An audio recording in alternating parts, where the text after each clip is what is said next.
as always, anybody who's watching later, still getting set up.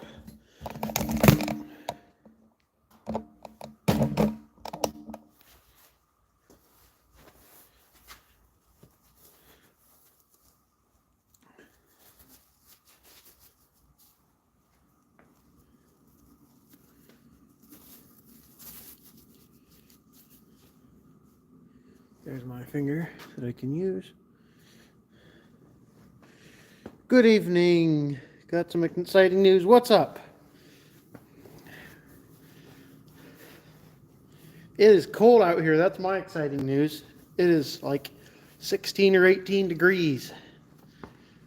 And today's the warmest day it's been in probably 2 weeks. At least a week and a half.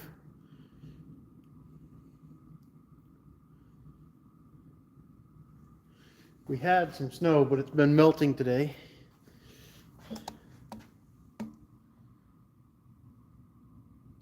You bought a 400 today. Well, welcome to the club of hopefully you don't have to take your starter off.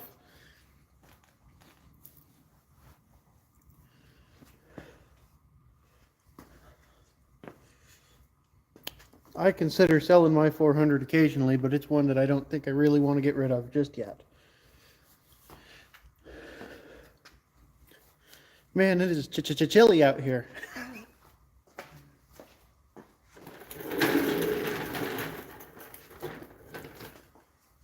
Okay, comments.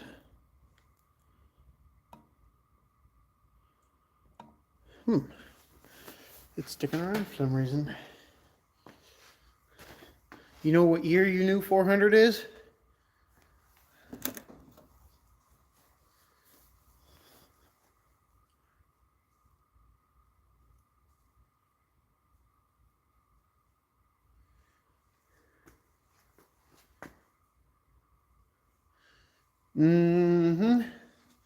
That's how it be going lately.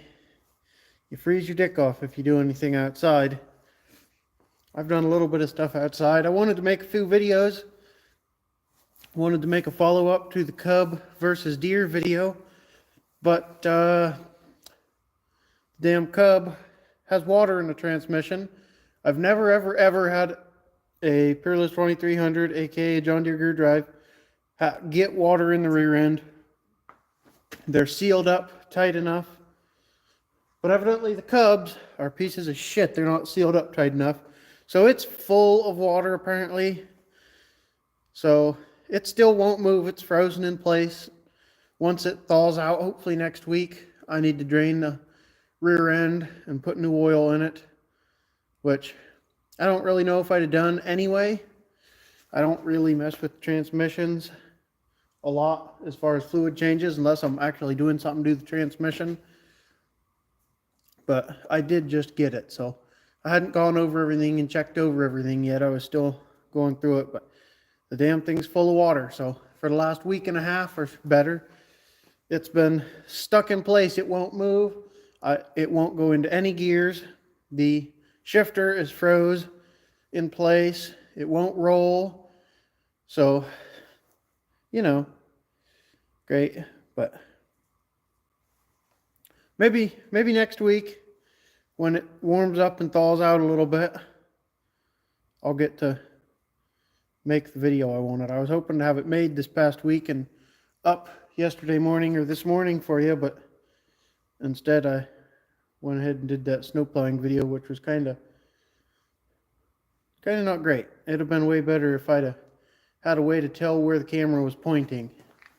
I wished it would have been angled down another little bit, but oh well.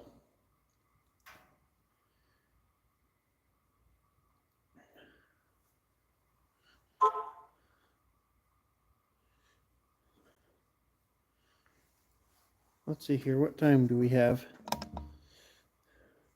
5:59. In that case, the live should be official in a minute. We'll see if anybody else gets to join in. So far, it says I got one person in here. I need to figure out how to put a screen over the live so that it will count down for me or something, like some people do. Or maybe I need to premiere it or something. Maybe people will be waiting, don't really know. I need to figure out how to do all that though.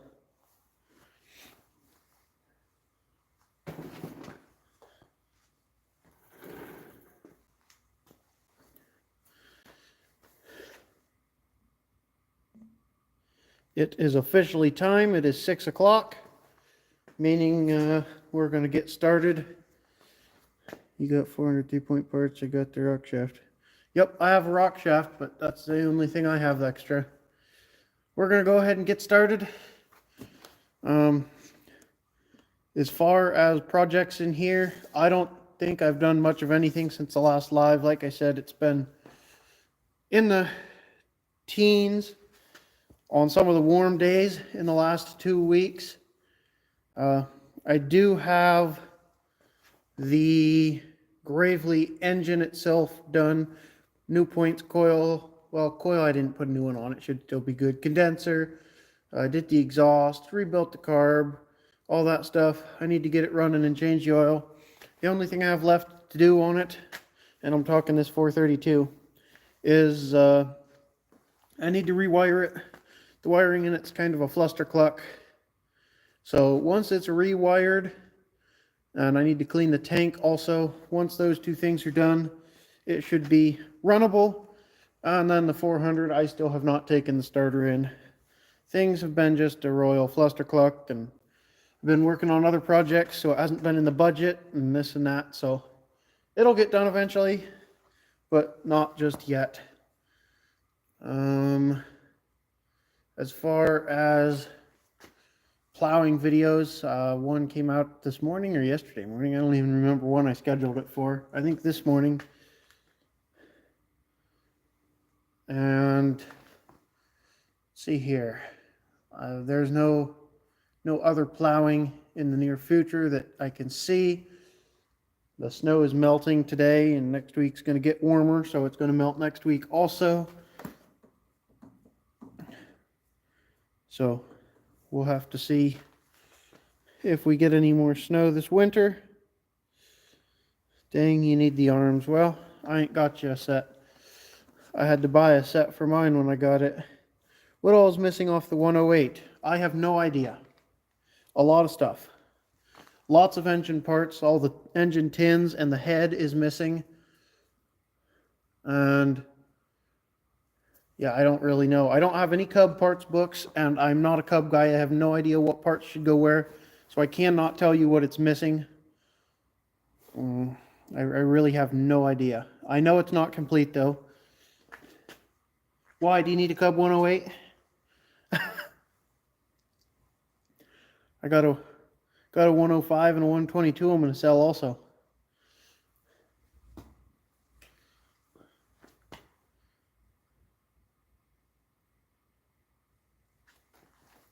Okay. Need some yellow in my... Oh. Well, I got 3 of them for you. Come and get them. I'm going to sell those 3, and then I'm going to get a 124, 6, and 8. And then I'll have the 122, 4, 6, and 8. And I'll test them all out, because those are the 4 different generations of the 12-horse gear drive with a clutch. I'm going to test them out, and if I like them, then I'll hang on to them. Otherwise, I'm just going to sell them and be done with them.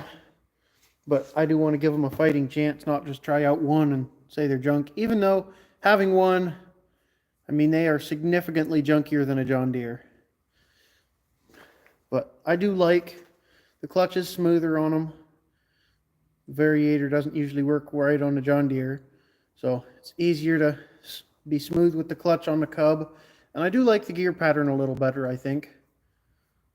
It is a little less convenient going between low gear and reverse, because instead of just going over to the left to go from second on the gear drive Deeres to reverse, on the Cubs you've got to go, let's see here, from second you got to come up over to the left and down, if you're just running first on the Cubs, you can just go up and down, but they don't quite have enough gusto to be doing something like that in first.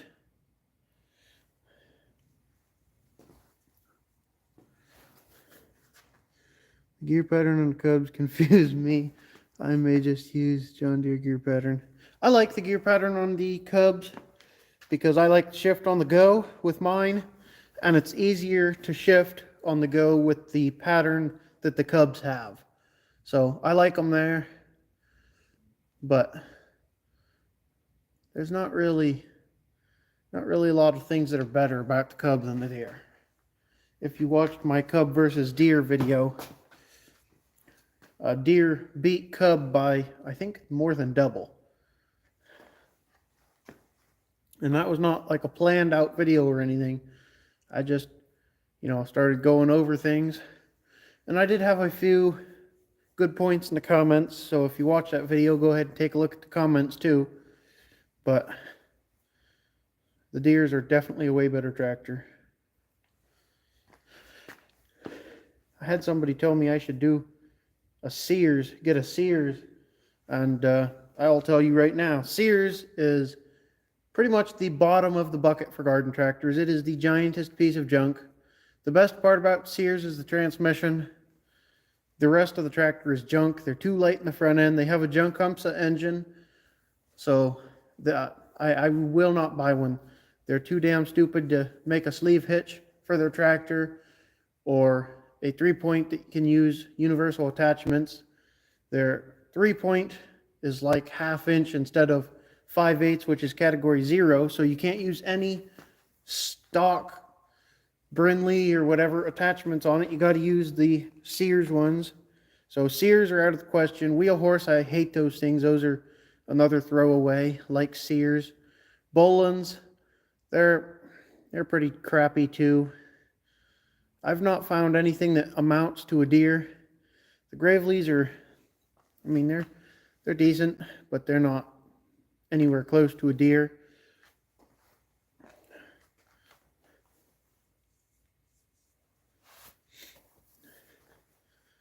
I'm looking to finish this Gravely up in the 400. Then I need to get the 112 patio over here and the 212 to work on. And I just got a lot of other things to do. Another thing I don't like about, hey, come back here, Comet. Another thing I don't like about the Cubs is sleeve hitch, lift mechanism. Yeah, that is the chintziest thing I've ever seen. That is junk. And the way they mount the sleeve hitch on those Cubs is retarded too.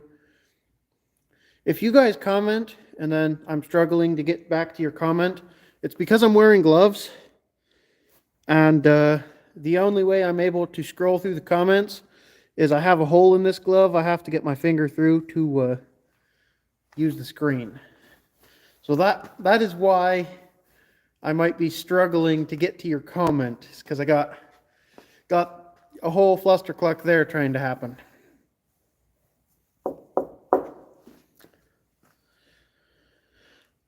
And I don't ever go back and edit these lives. I know a lot of YouTubers do, but I just put it right up on YouTube. I let it upload when it's over.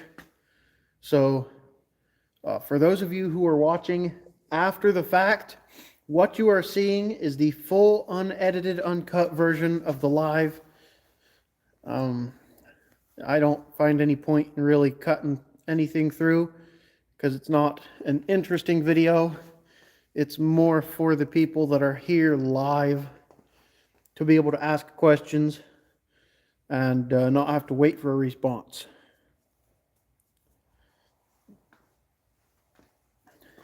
I see we've got 4 people in here now, which apparently is not too bad as far as lives on my subscriber count goes. I've watched some people with hundreds of thousands of subscribers and they still only have 50, 75, 100 viewers in their lives at any given time. So lives are just kind of a low view in the moment thing. I'd like to be able to get more people in these well it's live, because I have 1,800 and something subscribers, but it doesn't seem that it's going to really happen anytime soon. So for those of you who do show up, I appreciate it.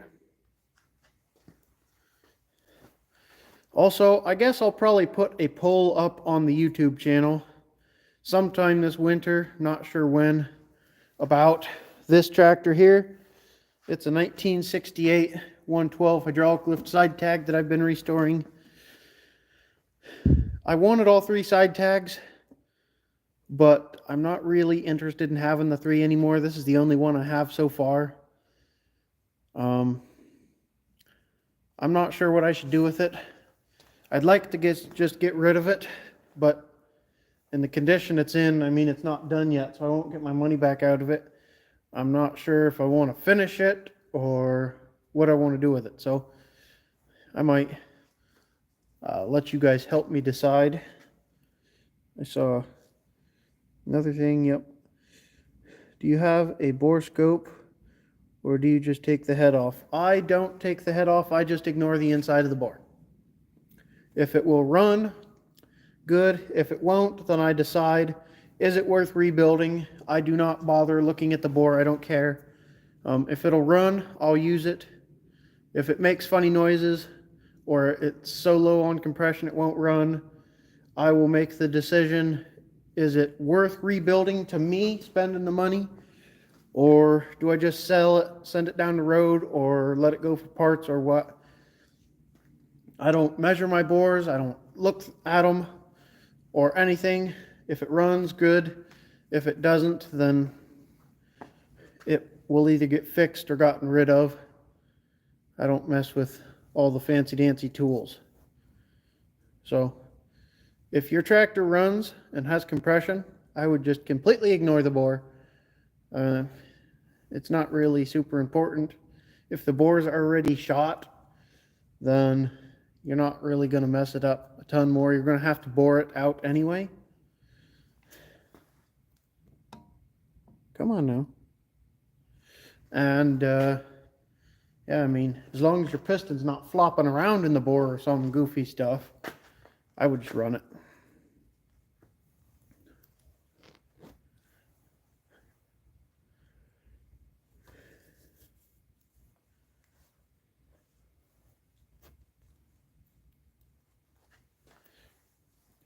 So for anybody here who lives in a snowy area and rides snowmobiles, what's your favorite snowmobile that you have rode thus far? I really like my Yamaha Enticer. I would like to get a John Deere 600 snowmobile.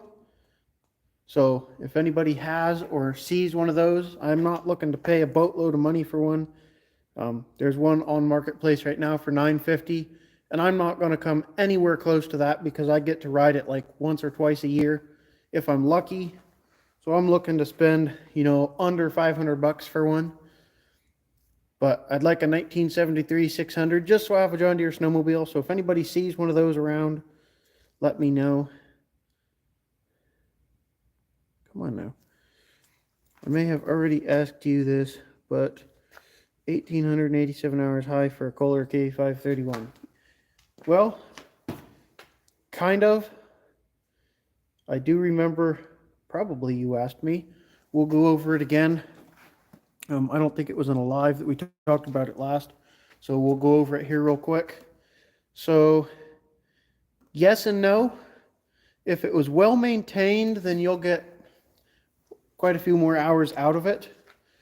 If it's not burning oil, smoking, and it's tight, and it was maintained and taken care of, then you'll get another 1,000 hours out of it. But on the same token, if it wasn't taken care of, then it's probably close to needing a rebuild. I have a Gravely with 2,200, 2,300 hours on it, on the COLAR. And it still runs amazing. It does smoke like a freight train. So that is fairly high hours, but it's still usable. I used it over the summer. But I've seen a couple of gas COLAR engines with that many hours that they're just still going, and it just all depends how well they were maintained. So that's plenty of hours on it. I'm not going to say that's not a lot of hours, because it is a lot of hours for a gas, but if it was well maintained, then it's fine. And those transmissions will last a lot longer than that, so you don't really have to worry about that. As long as the engine is still behaving and everything was taken care of, you'll be fine. I usually just ignore however many hours are on it, and you just look for, things that are worn out or things that are not in such good shape. If your engine smokes and is worn out, then whether it has 1,000 hours, 5,000 hours, or 500 hours, it doesn't matter, because your engine's worn out the same. So hours really doesn't matter a lot as long as things aren't worn out. Obviously, lower hour machines are a little more valuable, but not a ton. I mean, you can always rebuild the engine, and then it'll be a brand new zero hour engine. Ooh, pardon me, having a Biden moment up in here.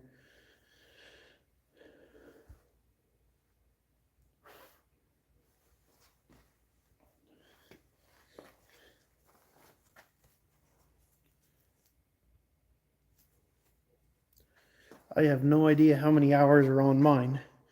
My Hourmeter was, well, in mint shape when I bought it, so I put a new one in it. Well, as of now, it's non-running.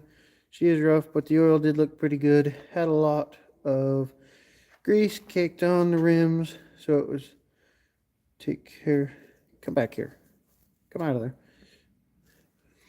So it was take care of fairly. I assume you meant fairly taken care of. That's not necessarily the case. A lot of grease on the rims means that something could be leaking. So, I mean, it doesn't really mean a lot that it's got grease on the rims. A lot of these old tractors have grease, oil, and dirt build up all over the place. Dirt usually sticks in oil, but it doesn't necessarily mean that the oil was changed regularly. All it means is the engine could have been leaking oil. So that's not really a good way to look at it. It's best if the owner has service records. Normally they do not. So, I mean, there's not really anything you can do. That's why it is nice to buy running tractors. When you're buying a non-running tractor, it's a complete gamble. You cannot really blame the seller unless they actually physically lied to you. Because with this old a tractor, you never know what you're getting into. The only way that you have any room to complain when buying a non-running tractor this old is if I was to buy this Gravely and I'm told the engine's good in it and I try to get it running and it's blown up, that would be cause for complaint. But you can't really complain because you never know how hard these were rode, how well they were taken care of, if they've ever been rebuilt. You can't tell any of that unless the seller is willing to let you start disassembling the tractor, which I have never seen a seller that's willing to let you start disassembling their tractor. I know I would not let anybody do that. So there's not really a good way to tell. I saw another comment show up. Come back here. Can't ask him because he's about 6 feet in the ground. Well, that's not good. Well, then, as you know, buying it is a complete gamble. Anytime you can't talk to the seller and something's not running, it's a complete gamble. It could have been running before he died and everything's good. Or it could have been parked before and it is parked because it's a clapped out piece of junk. I find that taking the gamble is kind of fun because a lot of the time those older guys do take pretty good care of stuff. Not all the time, but usually, like when I bought my Gravely 430, it was that kind of situation. The owner had died, and so I knew nothing about it. It wasn't even listed in the auction advertisement.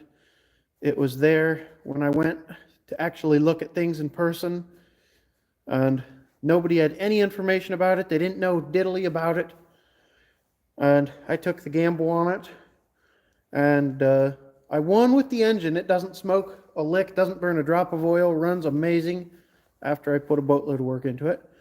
But it sat for quite a while, and so it leaks a lot of oil out of the transmission. Got it kind of cheap. I'm suspecting he took the deck off and didn't know what to do with it, so it just sat.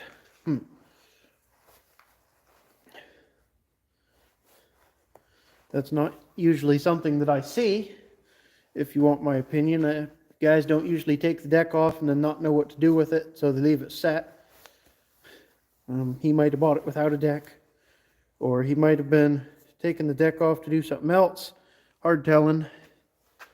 Hi Mike, last year I built my first John Deere 69 112H, had a blast doing it. Only problem is finding attachments is near impossible. Had to go to, hey, come back here, Comet. Had to go get, I lost where I was. Had to go to Grand Forks to get a blade. Yeah, they are a little harder to find different places. Like in Florida, you're not going to find a whole lot of snow blowers or snow plows. But in Canada, I'm sure they're all over. Well, not Canada. Up by Canada where there's a lot of snow. Say upper Michigan, a lot of this stuff stayed in the US. But I've seen a good bit go to Canada, I guess. I don't know what all you're looking for attachments, but I have a few things I'd sell. Just have to stick them on a pallet and ship them probably. And PSA for those who keep asking if I will ship a tractor. The answer is no. I will, but I can't. I used to use Pack Ship USA, and they went out of business. They closed down, so can't ship anything through them. And Fastenal refuses to ship anything with an engine. Last time I checked, I can't do, tractors or anything like that. I would think that they would let me ship like a blower or a blade or a deck or something like that, rear attachments, something, but they will not ship tractors. So the only way for you to get a tractor from me to you is if you can find somebody that I haven't found and don't know about, or you come get it, or you hire a hot shotter, because I haven't found any place lately that'll ship tractors anymore. Lots of snow blowers, just snow blades. Blades are my favorite. I hate snow blowers. If you don't mind me asking, how much did you pay for the 400? Oh, wait, come back here. How much did you pay for your 400? Shit, I think I paid like $550 for it, running and driving.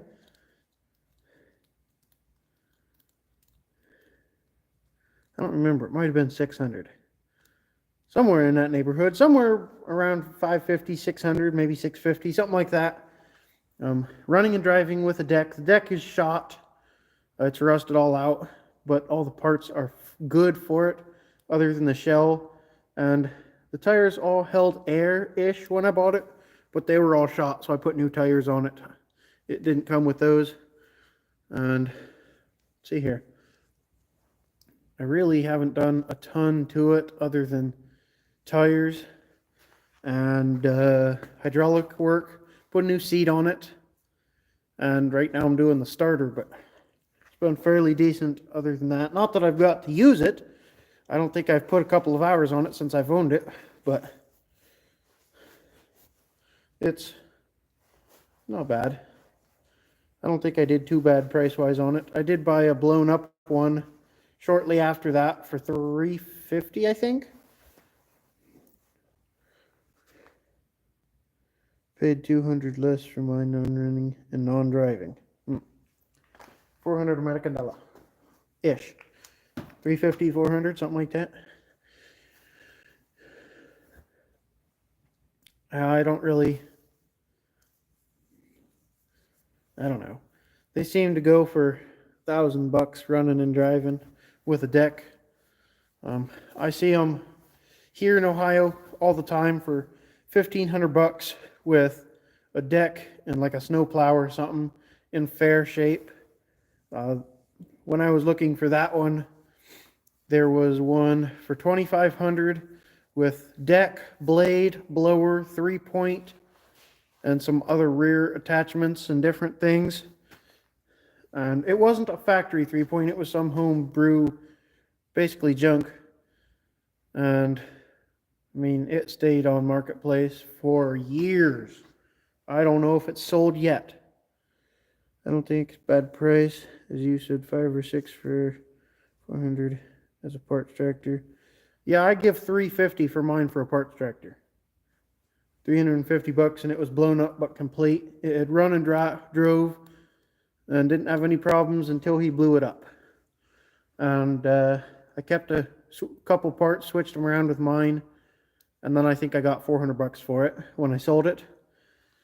And that took a couple months to get that. So I don't think that was any sort of steal, but I did get $400 for it as a parts tractor, and it was all taken apart. It wasn't together. The guy had thought he would take it apart for some reason, I guess. I think some people forget the 400s have oil filters. Yeah, because it's such a pain in the butt to get to. You got to take the dang side panel off.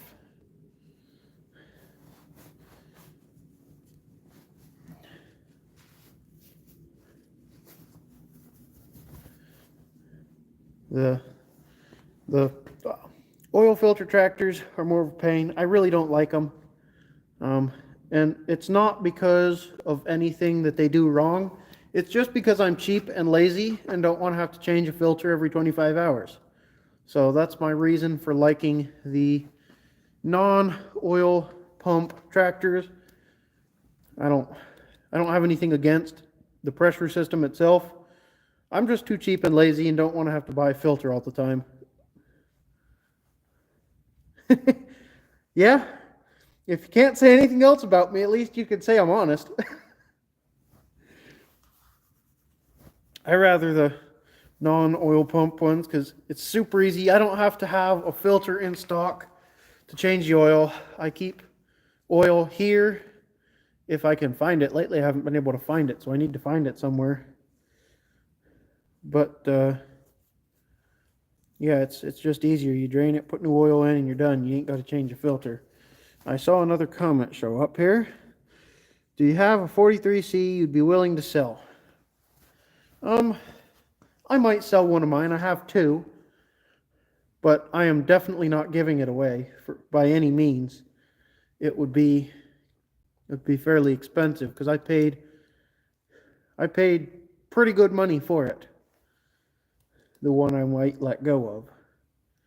But I am not by any means going to try to sell them. I was not planning on selling them. But if somebody offered me the right number, I'd let one go, I guess. I don't have any brackets to send with it, though. I need to buy a set of brackets and copy them and make a dozen sets or 2. I have a set on my 216, and I think I have a set on my 214, which if it's going to be designated tiller, I just need to take those off and put them on something different. But I'm not getting rid of any sets of brackets. Not that they're hard to make or find, but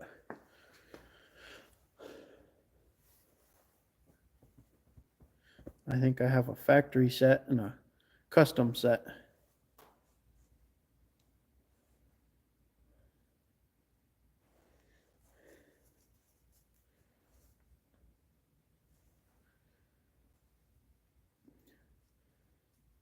Posted 317.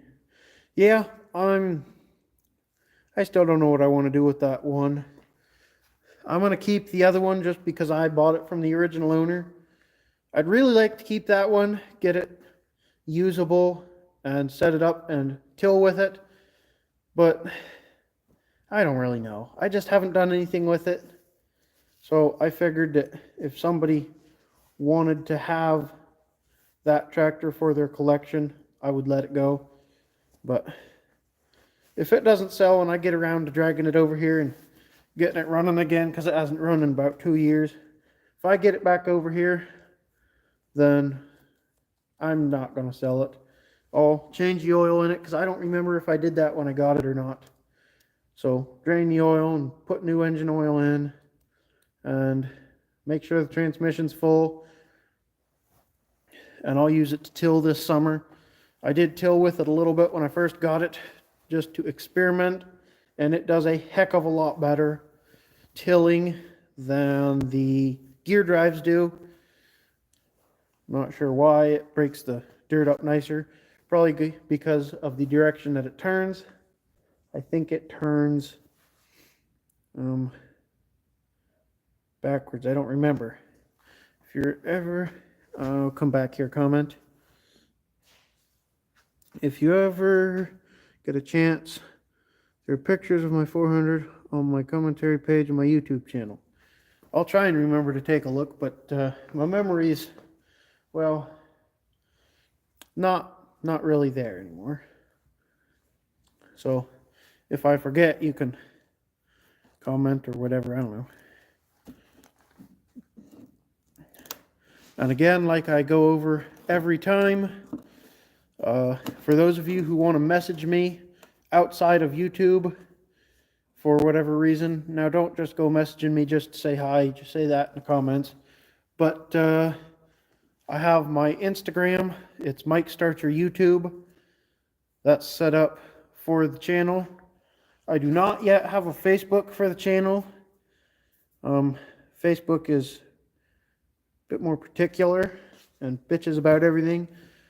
Do not try to message me on Facebook if you want me to respond. I have 3 accounts, and I switch from account to account constantly. So, I mean, there's not really a good way to get a hold of me there.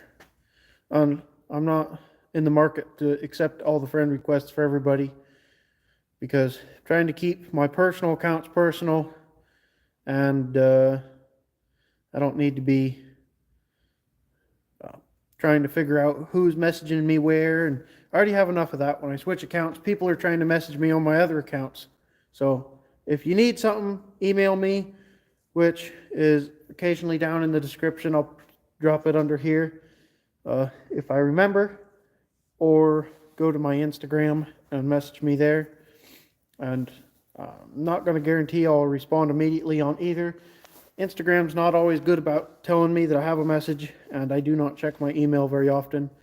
Every day, or every couple days, or 2 or 3 days or something.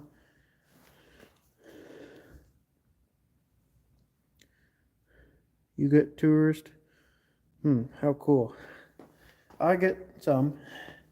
I get lots of people trying to bother me about things. And don't get me wrong, I'm happy to help if somebody needs help. But don't message me on Facebook and then get mad that I didn't respond to you, because that account's possibly in Facebook jail, and I'm on a different account, because like I said, I got several. And the Facebook police, well, they're not my friend. They don't like me because I am not a Biden supporter, communist piece of trash.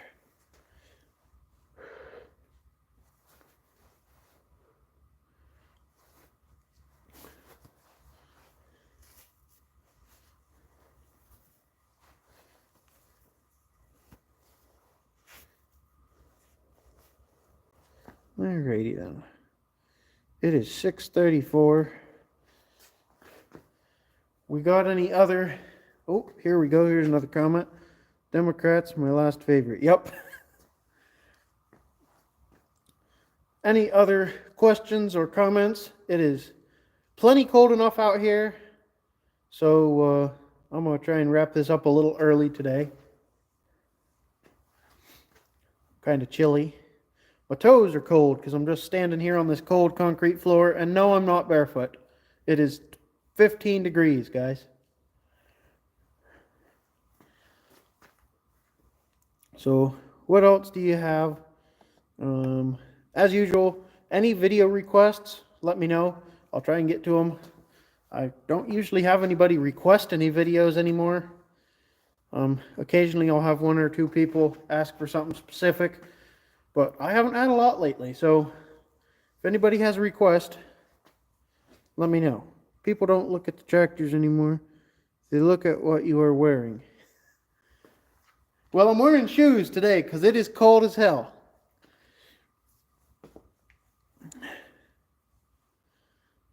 I wish they'd look at the tractors too.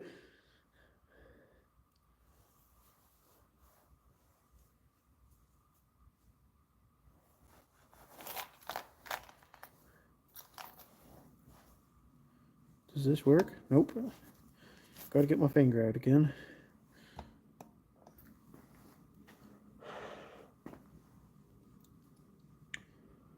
It's been duly noted. I've had people tell me that they want to see the entire collection we have here. Everything, farm tractors, garden tractors, and everything in between.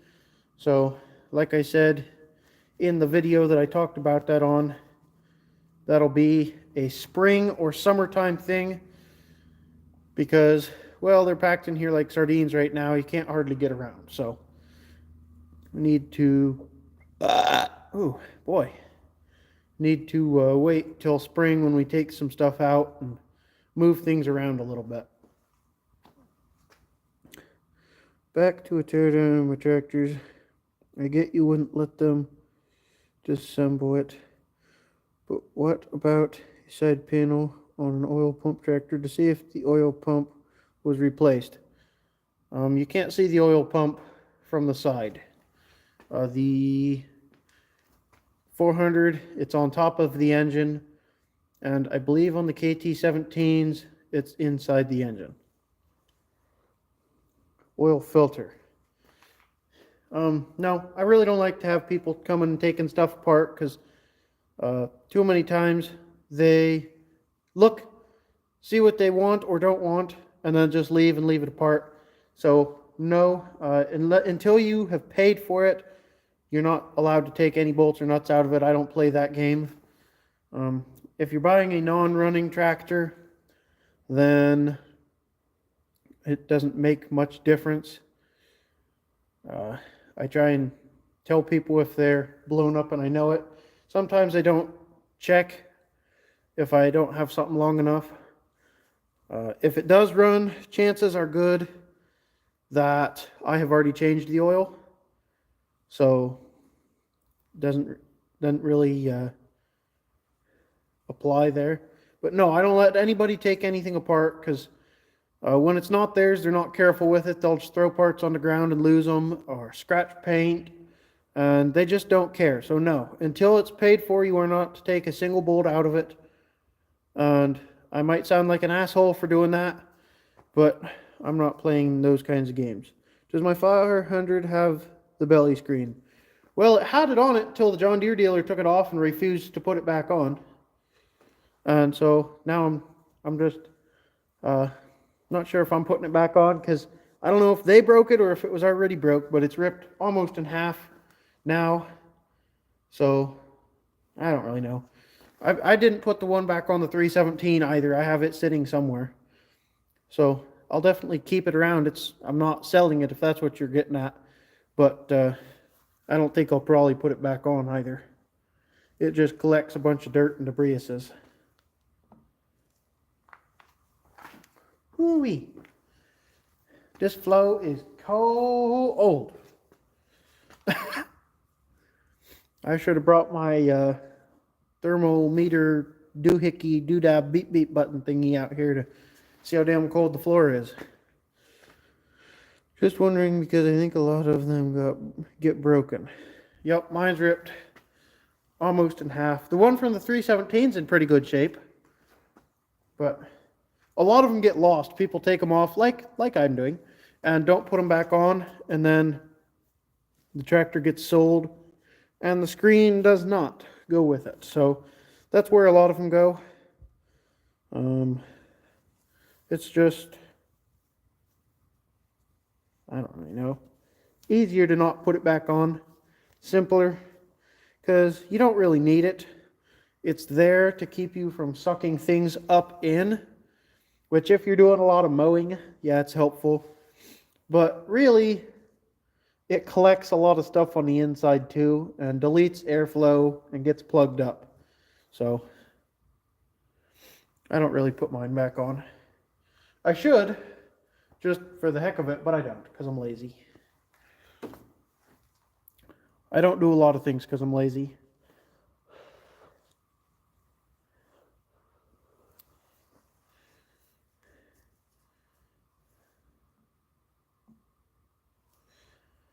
All right.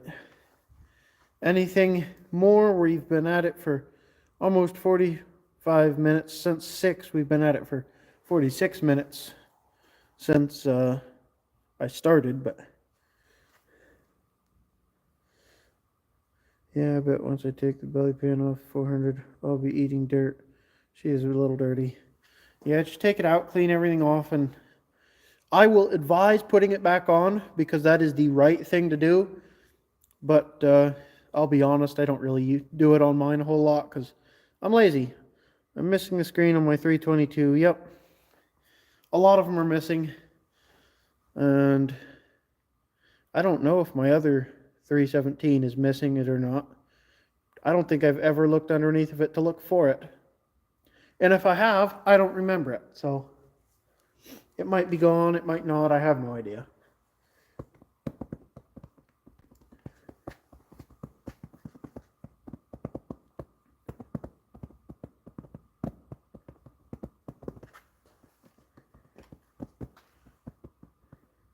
How long does it take to... Okay, what the heck is it doing here? It keeps running off. How long does it take mold to build up on a tractor? 400 is a tad moldy. A long ass time, depending on how thick your mold is, and depends where it is. What's up with the Gravely? It is a 1972 Gravely 432 that I'm working on getting running. I've done all new things that need to be done with the engine. I just need to get it rewired, clean out the tank, and it'll be ready to go. I had a 432 before and I sold it, and I haven't found a tractor yet that will match what I was able to do with the 432. So I got another one. I'm getting it going so I can use it. She parked under a tree. Battery date code is 317. It's been sitting for a while then, there, bud.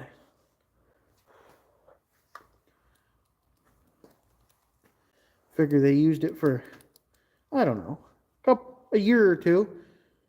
It's been sitting for, what the hell year are we in? 24? So if it was bought new for a battery in 17, probably used for 2 years, 18. So it's been sitting for probably 6 years now.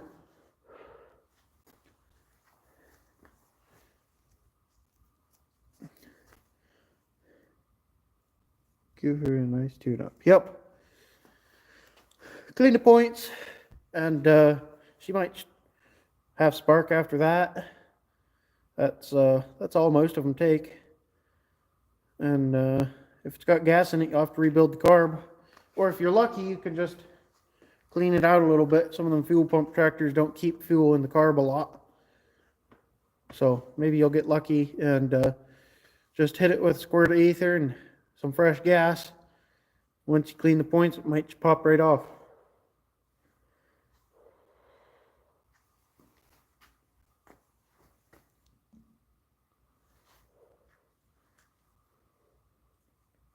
What's my opinion on the old Simplicity tractors? I actually kind of like them.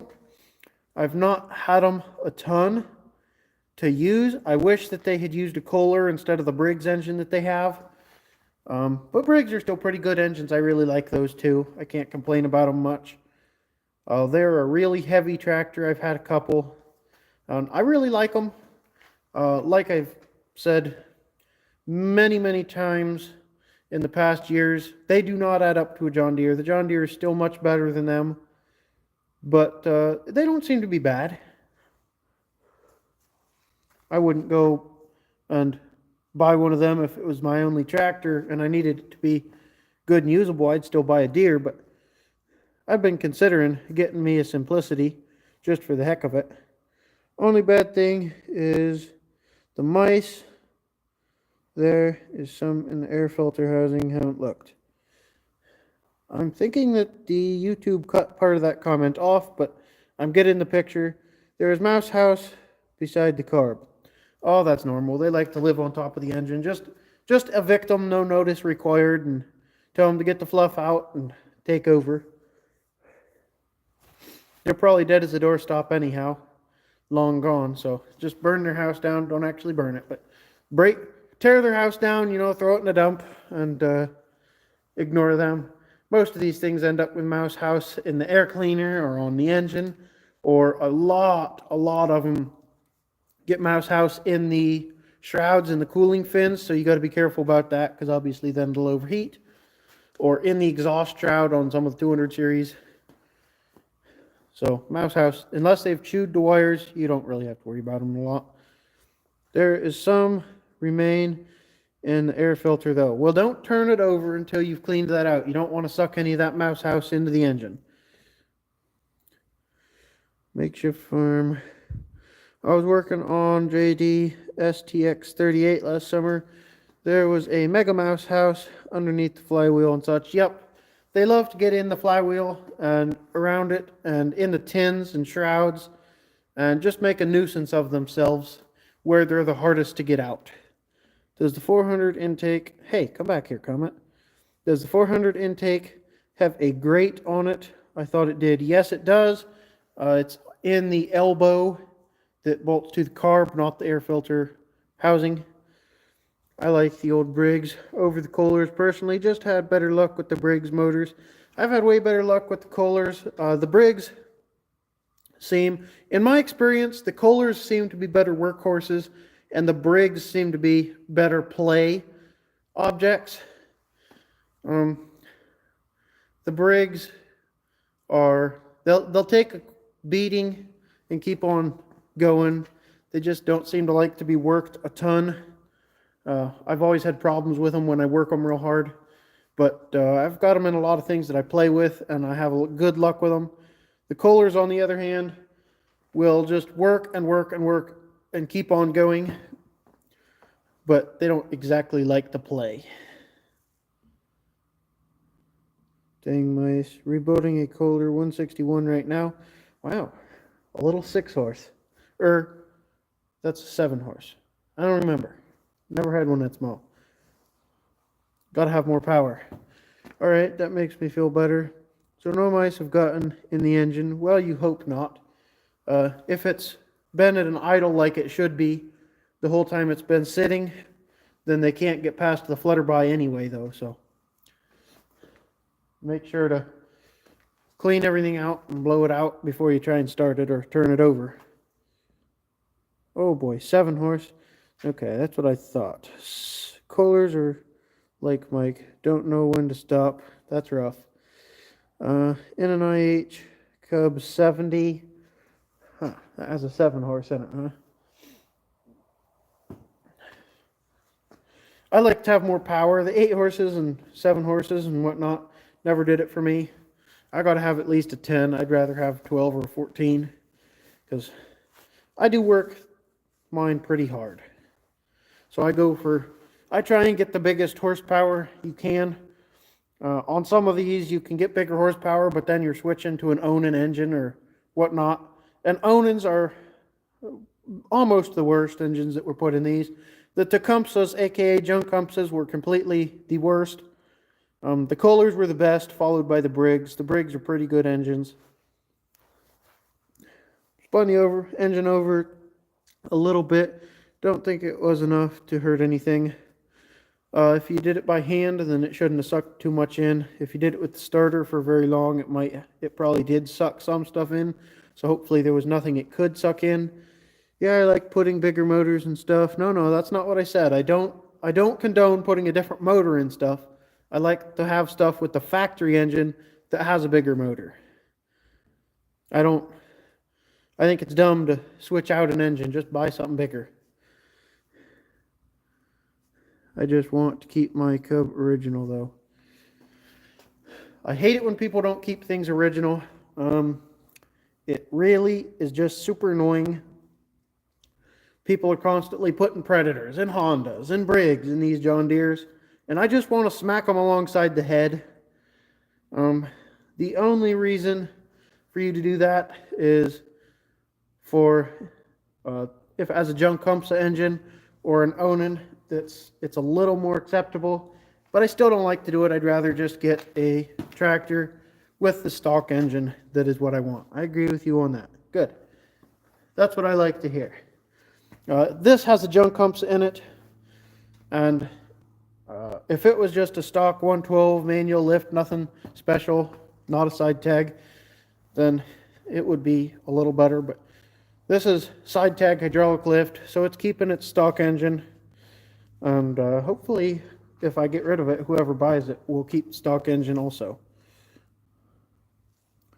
I only modify my new stuff, keep old stuff stock. Yep, I keep all my stuff stock. It's just easier. If you're looking for parts for something that's modified, it's way more expensive. You got to have things built. It's just a real pain in the ass. I do have a modified Craftsman, and I didn't do it myself, and I didn't even buy it that way. A friend of mine bought it that way, and then parts were so difficult to get because you had to have them made and whatnot. He got so sick of spending money on it, he just gave it to me. And I mean, it is expensive as hell to maintain. It is broke right now. I don't put a lot of money into it because, well, it's useful and fun. It's custom, so I mean, you've got so much extra stuff that you gotta spend on. Spun it by the deck drive shaft. It is still connected. Okay. Well, if you spun it by hand, you probably didn't spin it fast enough for it to suck a lot of stuff in. That's good. Huh. My feet are getting to that too cold point where they're starting to feel like I can't feel them.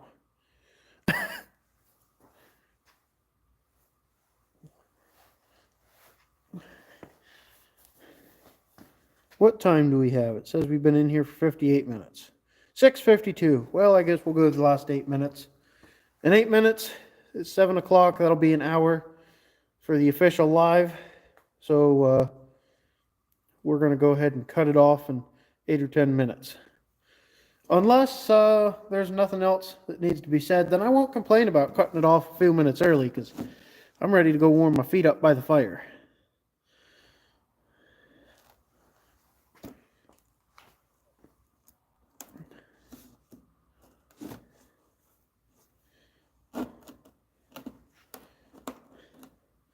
So I guess I will kind of start conversation.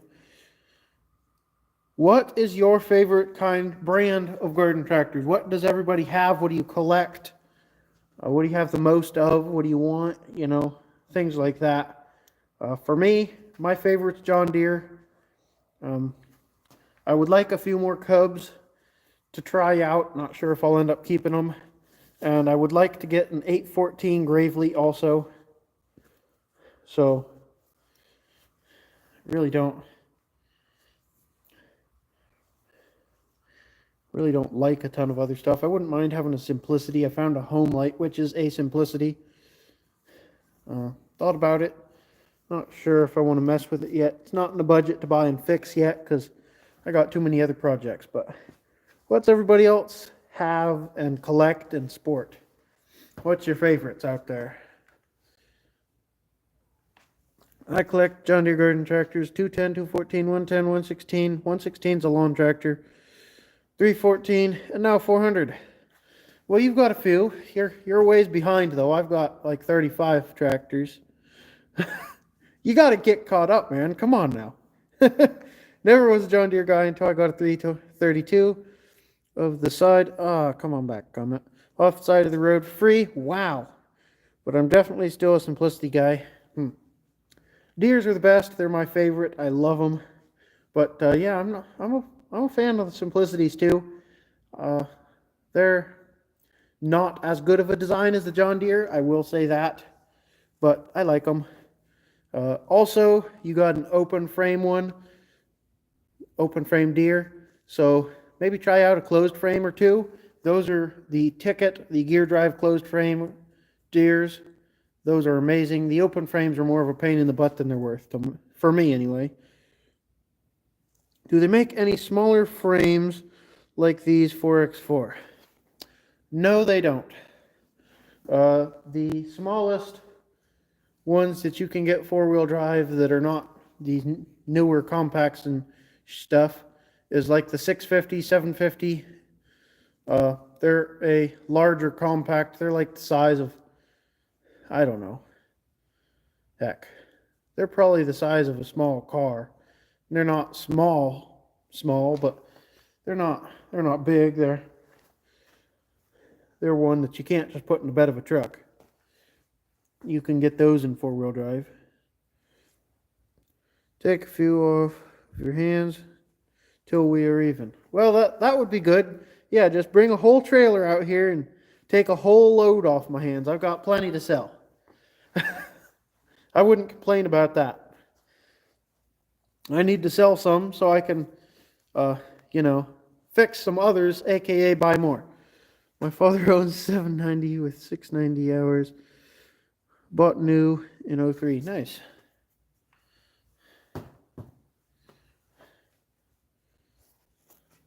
Oh, did I see another comment that I missed? Oh, laugh. Okay. He laughs. I'm serious. Come on out, buy a whole load of them. Take them off my hands. That way I can go buy more projects that I don't need instead of fixing the ones I have as usual. Like Matt over at Diesel Creek says, I got Project ADHD. I work on this one for an hour, and then I want to go work on that one for an hour, and then I want to go buy another one altogether to work on, and then I don't work on it, and yeah. I actually bought a radio, John Deere fender mount radio that I'm working on right now, but that's in the house because, it's warm. If I run out of money, could I just pay you in pizzas? No, because then I'll be out of money, and nobody else accepts pizzas. Otherwise, I'd start selling pizzas for tractor parts, but I don't think that's how everybody goes. Tractors are an addiction for sure. That is 100% true. They are not. They're not as bad as like a drug addiction, but they are an addiction. I also have Project ADHD. It seems to go around. I suffer from it. I would say I don't suffer, but I do because then I always have 7,000 projects taken apart and I never get any of them done. So, yeah, I need to focus on one, but that just doesn't happen. Figured out it's not very efficient to work on 7 things at once. Yeah, I noticed that. I tried to restore 3 tractors at the same time this summer. It didn't work. I finished one just barely, and I got one sitting here, and I got one sitting in the other building. Last year, it took me less than a month to restore my 140. Granted, I had already had the engine rebuilt in it when I started, but it took me all summer to get the 216 done. And, I mean, this tractor had every nut and bolt out of it at the start of the summer with no paint on it, just primer. So I painted the whole thing this summer and got it this far apart, or this far together, but still didn't have enough time to do anything else. Started working on 110. Oh, crap. Come back, comment. Started working on my 110.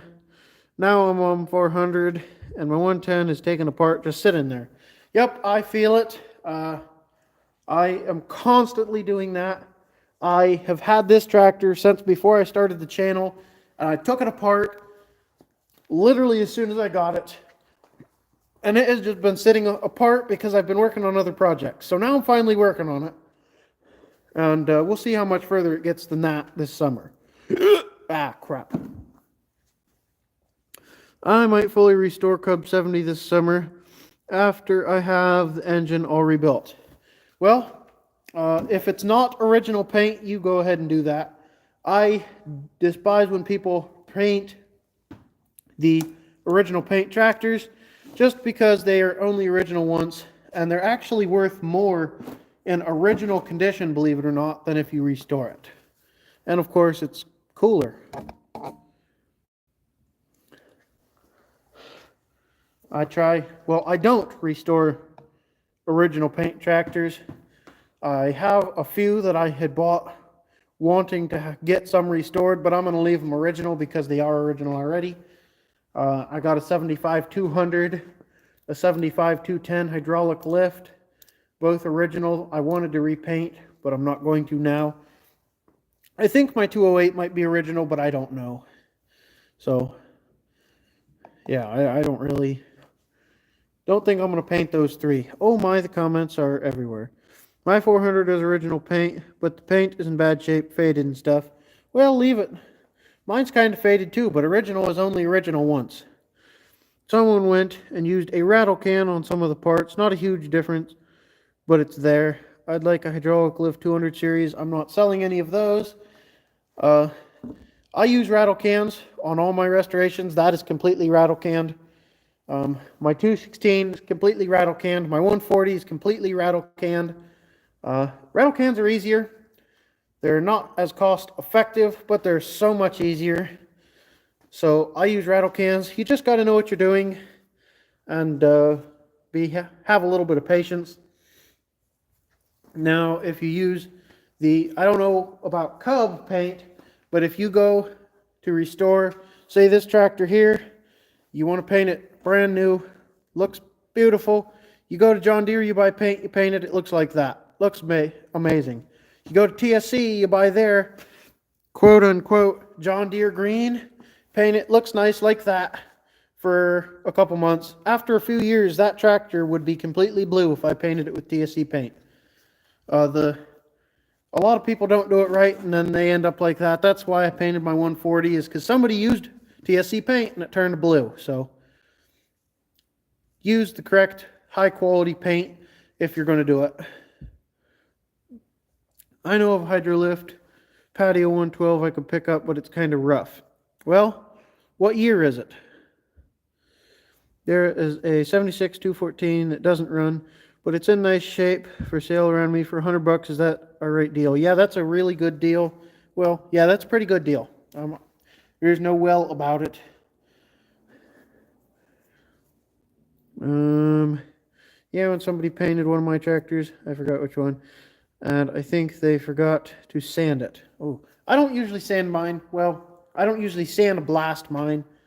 I found that it is easier to paint over existing paint as long as it's smooth and not rusty. I pressure wash the shit out of them and sand them with sandpaper just to get them smooth and scuffed up a little so the paint will stick. And I just paint over it. This one I did sandblast and prime and paint, and it did okay. The 140 I blasted, primed and painted, and it did not do okay. I really don't like how the paint turned out on it, but there's nothing I can do now. I'm talking the 140 patio, not the green one. The paint looked way better when I was painting over old paint. It's a different color when I'm painting on the primer that I had just laid a few days earlier. So I prefer not to blast mine because if you scratch the new paint, you still have something underneath of it if you don't blast it.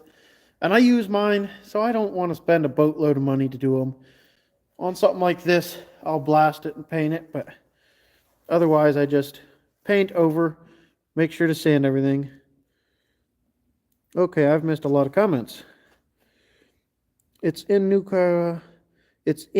Carlisle Super Lugs too. That's why I want to go get it. If it's got, well, they don't make Carlisle Super Lugs anymore, so I doubt they're new. If they look like Super Lugs and they're new, they're probably the high run Super Lug TSC tires. If they are Super Lugs though, those are great tires. I'm gonna put car. Okay. Am I missing something here? Hey, come back, maybe. I assume you wash all of the barn dust off your wait a minute here. I'm getting ahead of myself. I assume you wash all of the barn dust on your tractors when it warms up. Well, some of them. Not sure on the year, but the hood is rough and it's been sitting outside for a lot of years. Okay. 69, not worth a ton more than a green tractor unless it's got a decent hood and seat or a hood and seat that's patio. 70 is worth good money and 71 is worth a lot more. That's just how the patios go. I didn't finish that last comment. How much is a 112 patio hydro lift worth? Depends what year. A 69 in the shape that mine is, it's probably worth $1,500. A 70 and a 71 are worth lots more. Mine is a 1970 and I've been offered up to $3,000 for it, which I have turned down because I don't want to get rid of it. I think that's a little excessive. I think it's probably worth $2. A 71 would probably be worth every bit of $3. Probably $4 for a hydraulic lift. I know of a guy who just bought a 112 patio, 1971, that was manual lift for over $3,000. So it just depends on where you are in the country and what people are willing to give for it. Right now, things are worth a lot more than you're able to get for it because nobody wants to go get anything because fuel prices are so high. Nobody can afford the extra expense really right now either because the cost of living right now is so high. Do you clear coat your tractors? No, I don't clear coat it, but I do clear coat them.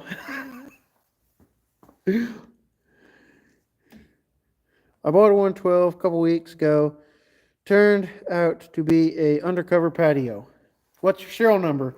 130,000 to 160 is 69, which if it doesn't have patio hood and seat, you might as well leave it green. If it is 160,000 to 185,000, it is a 70, which is good. The type code will tell you it's a patio. If the serial number is above 180,000, it's a 71, which is amazing. Those are very rare, and you really have something. I have seen a few 71s that are green, that the type code says they're green, but they're patios. I'm not sure what the deal is there. I owned a 112 hydraulic lift, junk humps unfortunately. 71, it was green. I bought it from the original owner, and he said when he bought it brand new, it was a blue patio and he had them paint it green. So did they restamp it, retag it? I have no idea. But it was made out to be green even though it was white from the factory. I lately found a 140H1 1971 green type code, green paint on it with a yellow patio hood and white paint under the green. I don't really know what's going on there. So if anybody has any better ideas, let me know. It's a 71 if I remember correct. Oh, that's good. 71s are very rare when they're patios. If you want me to help you look up the type code and serial number, I've got all those breakdowns. They're also on my YouTube channel in a video if you want to look it up yourself. If you do want help, you can message me on Instagram or send me an email. I'm happy to help out. I'd like a yellow or orange patio one day. Yep, I'm going to have one of each color eventually.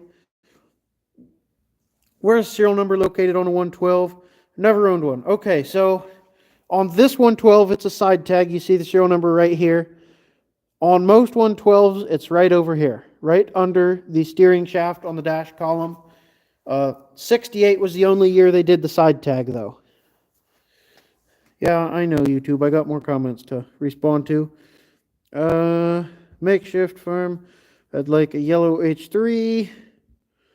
I might make you jealous and make my H3 yellow then. There, Blake. I couldn't believe it when I got it. I would love to see some pictures of that if if you have a YouTube channel or anything. Otherwise, I wouldn't mind seeing some pictures if you didn't mind emailing me or something. I'd like to see some of those. Under the dash, it's not really under the dash. It's on the dash under the steering column, Blake. Paid $50 for her. That is a steal regardless of the condition. Cool, I've never paid more than $50 for a mower, and I've had many. These are garden tractors. Don't know if you are paying that for garden tractors also, but that is a steal for pretty much any garden tractor. Watched your video, and that's how I figured it out. Almost bought a John Deere 60 lawn tractor last year, but it got away from me. I think those just have a little Briggs or something. Maybe a junk Compass. I don't remember. I don't want any lawn tractors. I had at one point wanted each model, but I just want to stick with garden tractors now because I want to use all mine. Bro, I want to find one of these. Bro, you want to find one of what? I was talking about garden tractors and mowers in reference to the $50 thing, okay? I really don't do anything with mowers. I do garden tractors and farm tractors, and I'd like to start tinkering with a little bit of construction stuff eventually, but I got to take one project at a time here. I think maybe this year I'll try and get into some farm or bigger farm equipment and maybe some construction stuff. I wouldn't mind having a dozer and a track hoe and whatnot. John Deere 60 or 70? We talking lawn and garden or farm? Because we got 60 and 70 farm tractors, but no lawn, no 60 and 70 lawn tractors. We don't do those around here.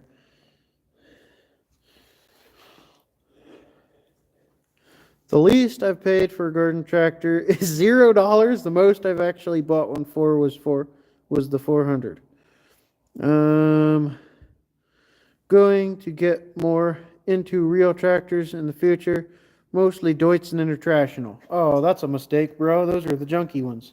You want the green ones. All of the above. So, what was I about to respond to? So, the least I've paid for a tractor, I don't think I've ever got one for free. I think I bought one for $50 one day out of a flower garden. It was locked up with a junk Compass. I think that's the least I've paid for one. The most I paid for one, hell, let's see here. I paid $800 for the 420. I paid $2,000 for a 445. I think that's the most I've paid for a garden tractor. All of the above. Thanks for chatting. I gotta head out. Have a good night. See you later. Have a good one. Thanks for joining us. International. Yup. That's what I call them. They're Internationals. They are just trash. I hate those things. Oh my goodness. We used to have all brands of farm tractors. My dad collected any brand that he could get his grubby little hands on. And we went with John Deere because, well, that was the best. I used to be fairly adamant about liking some of the Internationals, but when I was littler. But John Deere's are definitely the best, so that's what we went with.